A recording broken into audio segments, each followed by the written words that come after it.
زلزال. ايه يا هلا بتجروا ليه كده؟ انهي ولد؟ يا نهار اسود. استاذ رمضان، استاذ رمضان.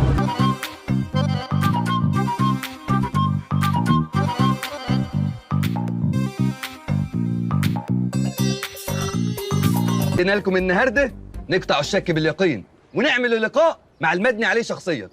رحبوا معايا بالمدني عليه. وانه اعلان ليه ما رضيش يحضر علشان مستحقات اللعيبه. وبص يا عم الحاج، من الاول انا هتكلم عن الناس زي ما هي، مش عاجبك ارفدني. اطلع بره بره بره بره بره بره، جاتكوا البلاوي مليتوا البلد. هو اللي بيقول للاخ ده اصل انا ما رضيتش احضر حضورك زي ما عدم حضورك، انت بتسيء لنفسك، انت كابتن الفريق وعندنا 100 كابتن بعديك. ولنا لو انا ليا مزاج ما تلعبش هقول له ما تلعبوش. انت بتتكلم جد؟ والله ما اعرف غير منك دلوقتي يا ابو حميد. هحبسه، اسمعي، هحبسه وهبطله كوره. بيدور عليا بيدور عليا. بقول لك تاني، هحبسه تاني، هحبسه ورحمه امه الغاليه لا احبسك يا شيكابالا وبطلك كوره. هيسجنوه يا اختي، ده ماليش في الدنيا غيره. وخلي ممدوح عباسي بينفعك.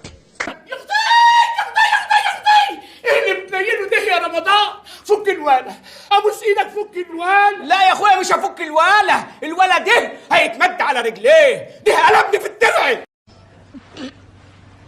عشان ما غلطش فيه بس، لا لانه غلط في نادي الزمالك، جمهور الزمالك لما رمى الشاره مره وطلع لهم الجزمه مره. انا ما عنديش مشاكل ان اتضرب، ما عنديش مشاكل في الاهانه عموما، اي نوع من انواع الاهانه انا موافق. حد بيقول لك ايه الفقر مش عيب؟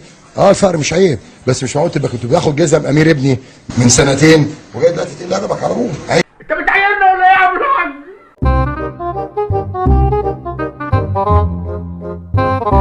رحمه امه الغاليه لا احبسك يا شيكابالا وبطلك كوره وخلي ممدوح عباسي بينفعك. ما انا قلت من الاول مش هينفع انا وابن الجزمه ده في بيت واحد. خد دي.